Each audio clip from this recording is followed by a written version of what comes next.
दोस्तों आज के वीडियो में हम लोग जानेंगे कि कौन सा स्टॉक ब्रोकर कितना डीपी चार्ज लेता है जब हम किसी स्टॉक को सेल करते हैं। साथ में हम ये भी जानेंगे कि कौन सा स्टॉक ब्रोकर ऐसा है जो कि म्यूचुअल फंड्स को सेल करने पर भी डीपी चार्ज हमसे लेता है।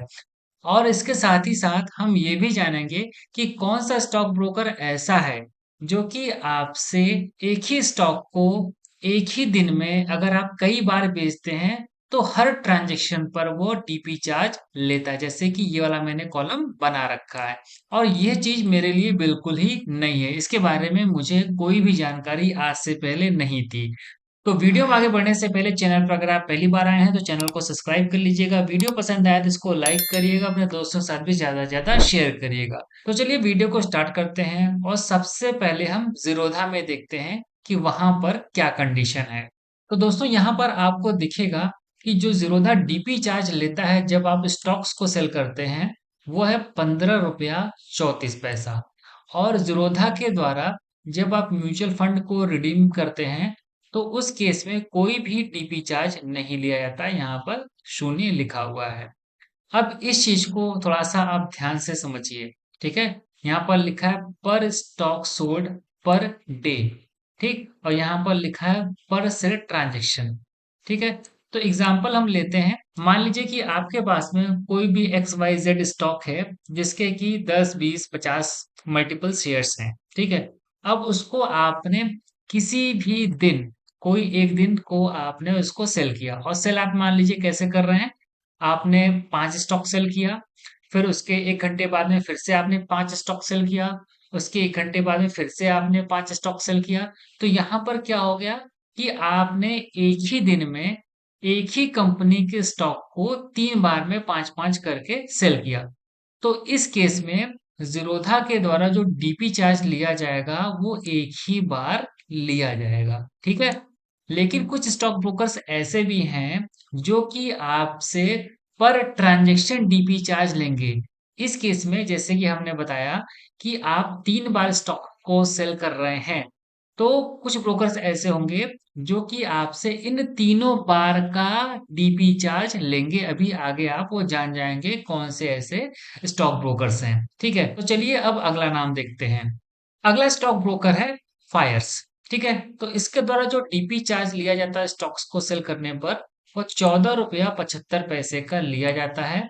और यहाँ पर देखिए कि जब आप म्यूचुअल फंड को रिडीम करेंगे तब ये ब्रोकर आपसे कितना डीपी चार्ज लेगा, सेम लेगा, 14.75 लेगा।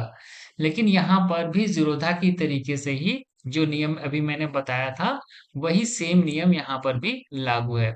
अब चलिए देखते हैं कि हमारा तीसरा स्टॉक ब्रोकर कौन सा है और वो कौन कौन से हमसे चार्ज लेता है। तो दोस्तों तीसरा स्टॉक ब्रोकर है धन।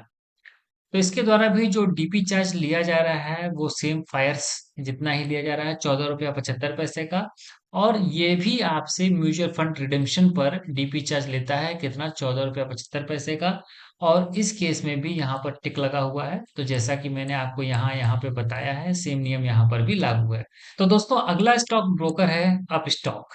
ठीक है, तो यहाँ पर जो डीपी चार्ज है 23 रुपया 60 पैसे का है, इन तीनों से ज्यादा है। ठीक है, और यह भी जीरोधा की तरीके से ही म्यूचुअल फंड रिडेम्पशन पर कोई भी डीपी चार्ज नहीं लेता है। और यहाँ पर देखेंगे कि इस वाले कॉलम में ये टिक लगा हुआ है, तो ये ऊपर के जो मैंने आपको कंडीशंस बताए हैं वही यहाँ पर भी लागू हो रहे हैं। अगला स्टॉक ब्रोकर है आईसीआईसीआई डायरेक्ट और यह 23 रुपया 60 पैसे का डीपी चार्ज लेता है। और म्यूचुअल फंड रिडेम्पशन के मामले में यहाँ पर नॉट एप्लीकेबल है। और यहाँ पर भी ये सेम है जैसा कि ऊपर मैंने आपको बताया था। इसके बाद में आता है 5 पैसा। ये आपसे स्टॉक्स पर डीपी चार्ज कितना ले रहा है, 23 रुपया 60 पैसे का। और ये भी आपसे म्यूचुअल फंड रिडेम्पशन पर डीपी चार्ज देखिए ले रहा है, कितना ले रहा है, 23 रुपया 60 पैसे का। और यहाँ पर ये सेम नियम लागू है। अगला स्टॉक ब्रोकर है कोटक सिक्योरिटीज। और यहाँ पर आप देखेंगे डीपी चार्ज 23 रुपया 60 पैसे, यहाँ पर स्टार लगा है, कुछ नियम है तो थोड़ा बहुत अप एंड डाउन हो सकता है, लेकिन मैं आपको यहाँ पर मोटी मोटी बातें बता रहा हूँ। तो यहाँ पर मैंने आपको बता दिया कि स्टॉक्स पर डीपी चार्ज कितना है, 23 रुपया 60 पैसे है। ये भी म्यूचुअल फंड रिडिम्पशन पर कोई भी डीपी चार्ज नहीं लेता है और यहाँ पर ये सेम नियम लागू होता है। अगला जो ब्रोकर है उसका नाम है एम स्टॉक। और यह कितना डीपी चार्ज ले रहा है? ये ले रहा है 21 रुपया 24 पैसे का डीपी चार्ज ले रहा है। और यह ब्रोकर भी आपसे म्यूचुअल फंड रिडेम्पशन पर डीपी चार्ज ले रहा है 21 रुपया 24 पैसे का। और यहाँ पर देखिए इस वाले कॉलम में टिक है, यानी कि अगर आप कोई भी स्टॉक को एक ही दिन में 10 बार बेचेंगे तो आपसे ये 10 बार डीपी चार्ज लेगा। यानी कि जितनी बार भी आप सेल ऑर्डर डालेंगे और आपका वो सेल ऑर्डर एग्जीक्यूट कर जाएगा तो आपको डीपी चार्ज देना पड़ेगा हर ऑर्डर के लिए। यहाँ पर जैसा कि मैंने बता रखा है पर सेल ट्रांजेक्शन। ठीक है। एम स्टॉक के बाद आता है शेयर मार्केट। तो यहाँ पर डीपी चार्ज कितना ले रहे हैं? ये 21 रुपया 83 पैसे का ले रहे हैं। और म्यूचुअल फंड में डीपी चार्ज नॉट एप्लीकेबल है। और यहाँ पर भी पर सेल ट्रांजेक्शन आपसे डीपी चार्ज लिया जाता है। अगला स्टॉक ब्रोकर है आईएनडी मनी। ये आपसे स्टॉक्स सेल करने पर 21 रुपया 83 पैसे का डीपी चार्ज लेता है। म्यूचुअल फंड रिडेम्पशन में डीपी चार्ज यहाँ पर नॉट एप्लीकेबल है। और यहाँ पर भी पर सेल ट्रांजेक्शन पर आपसे डीपी चार्ज लिया जाता है। अगला स्टॉक ब्रोकर है एचडीएफसी सिक्योरिटीज। और यह भी आपसे 23 रुपया 60 पैसे डीपी चार्ज लेता है स्टॉक्स को बेचने पर। और उसके बाद में म्यूचुअल फंड्स पर यहाँ पर कोई भी डीपी चार्ज नहीं लिया जाता है। लेकिन यहाँ पर जैसा कि मैंने आपको बताया था पर सेल ट्रांजेक्शन पर आपको डीपी चार्ज देना पड़ेगा। एचडीएफसी सिक्योरिटीज के बाद में आता है ग्रो। और यहाँ पर आपको स्टॉक्स को बेचने पर 23 रुपया 60 पैसे का डीपी चार्ज देना पड़ेगा। ग्रो में भी म्यूचुअल फंड रिडेम्पशन पर कोई भी डीपी चार्ज नहीं लिया जाता है। लेकिन यहाँ पर आप देख रहे होंगे पर सेट ट्रांजेक्शन पर आपसे डीपी चार्ज लिया जा रहा है। अगला स्टॉक ब्रोकर है एंजल वन। ये आपसे स्टॉक्स सेल करने पर 23 रुपया 60 पैसे का डीपी चार्ज लेता है।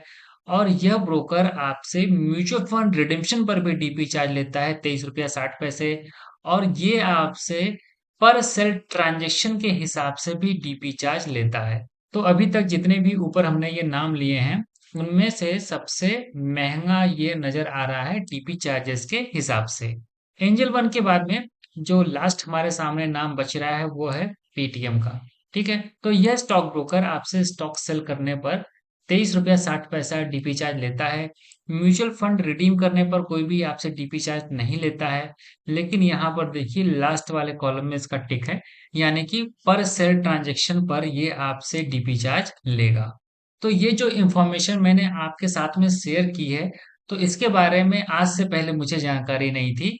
जैसा कि मैंने आपको ये लास्ट वाला कॉलम बताया है ये वाला, और DP charge mutual fund redemption पर भी लगता है, इसके बारे में भी मुझे कोई जानकारी नहीं थी। तो आज ही आज मुझे इसके बारे में जानकारी प्राप्त हुई है तो मुझे लगा एक वीडियो बना करके इस जानकारी को आप लोगों के साथ में भी शेयर किया जाए। तो उम्मीद करता हूँ कि यह वीडियो आपके लिए हेल्पफुल होगा। वीडियो पसंद आया तो वीडियो को लाइक करिएगा। चैनल पर पहली बार आए हो तो चैनल को सब्सक्राइब करिएगा। इस वीडियो में इतना ही, मिलते हैं नेक्स्ट वीडियो में नई जानकारी के साथ। तब तक के लिए नमस्कार।